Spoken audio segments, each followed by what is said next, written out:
Trump tariff के विरोध में डॉक्टर अशोक मित्तल ने एलपीयू से अमेरिकी शीतल पेय के बहिष्कार का श्री गणेश किया। 27 अगस्त 2025 नई दिल्ली। आम आदमी पार्टी आप के राज्यसभा सांसद और लवली प्रोफेशनल यूनिवर्सिटी एलपीयू के संस्थापक कुलपति डॉक्टर अशोक कुमार मित्तल ने एलपीयू परिसर में सभी अमेरिकी शीतल पेय ब्रांडों की बिक्री पर पूर्ण प्रतिबंध लगा दिया है।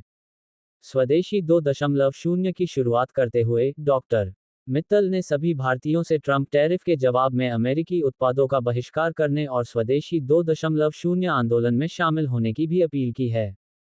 ये कदम अमेरिका द्वारा भारतीय वस्तुओं पर टैरिफ दोगुना करने के अनुचित फैसले के सीधे जवाब में उठाया गया है, जिससे कुल बढ़ोतरी 50% तक पहुंच गई है, जो दुनिया में किसी भी देश पर अमेरिका द्वारा लगाए गए सबसे अधिक टैरिफ दरों में से एक है।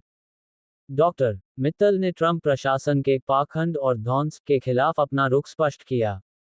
उन्होंने कहा, जबकि अमेरिका और उनके यूरोपीय सहयोगी रूस से तेल खरीदना जारी रखे हुए हैं, भारत को अपने राष्ट्रीय हितों को प्राथमिकता देने के लिए अनुचित रूप से निशाना बनाया जा रहा है।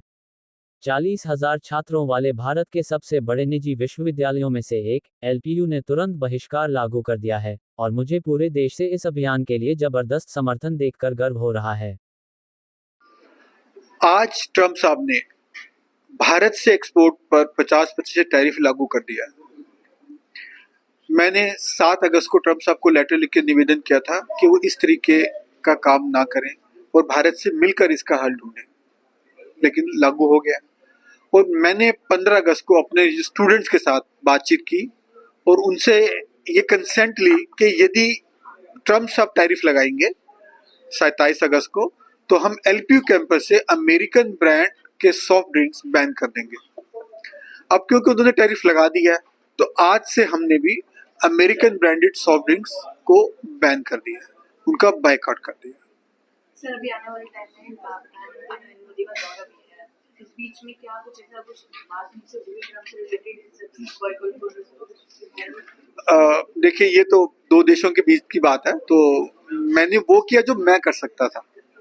सरकार, मैं सोच रहा हूँ कि उम्मीद कर रहा हूँ कि अपने तौर पे स्टेप सब उठा रही होगी और उठाएगी। सर, ट्रंप का जो ये रवैया आप देख रहे हैं, भारत पे कभी जो जिस तरीके से उन्होंने 25% पे टैरिफ लगा चुकी है, क्या कहेंगे कि हाँ, हमारे समाज में किस तरह की चीजें अब आने वाले भविष्य में होने वाली हैं?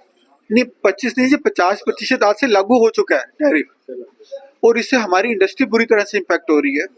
हमारी पंजाब की इंडस्ट्री भी इम्पैक्ट हो रही है, टेक्सटाइल इंडस्ट्री है, हमारी गारमेंट इंडस्ट्री है, स्पोर्ट्स इंडस्ट्री है, हैंड टूल इंडस्ट्री है और इक्विपमेंट इंडस्ट्री है, तो ये बुरी तरह से अफेक्ट हो रही है। तो मैं पब्लिक रिप्रेजेंटेटिव होने के नाते मेरी ड्यूटी बनती है कि जो मैं कर सकता हूँ वो मैं करूँ।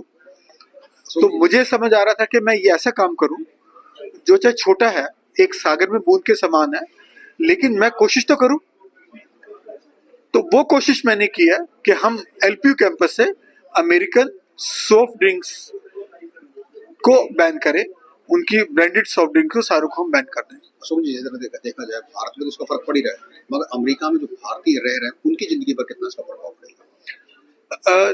देखिए, जो भारतीय अलग अलग तरीके से रह रहे हैं, कुछ बिजनेस कर रहे होंगे, कुछ जॉब कर रहे होंगे, कुछ प्रोफेशनल्स होंगे, तो जो भारत पे टैरिफ लगा है शायद उनको तो डायरेक्ट इम्पैक्ट नहीं पड़ेगा, लेकिन क्योंकि भारतीयों का दिल तो भारतीयों के साथ ही है, तो उनके जो भाव है वो बिल्कुल हर्ट होंगे कि उनका देश भारत के साथ गलत तरीके से पेश आ रहा है, दोगली नीति अपना रहा है, भारत को आर्थिक जो आज़ादी है उस पर प्रहार करने की कोशिश कर रहा है। तो मैं समझता हूँ जितने भी भारतीय दुनिया में कहीं भी हैं, उन सबको इस चीज़ के लिए दुख है और वो भारत के साथ है। कई वीडियोस वायरल हो रहे हैं, वीडियो आ रहे हैं चाहे अमेरिका से ही आए, उसमें जो ड्राइवर्स हैं वो कह रहे हैं इस टैरिफ से उन पर भी फर्क पड़ता है, उनकी सैलरी पर फर्क पड़ता है। देखिए, मुझे उसके बारे में पूरी जानकारी नहीं है, लेकिन यदि आप ऐसा कह रहे हैं तो जरूर होगा।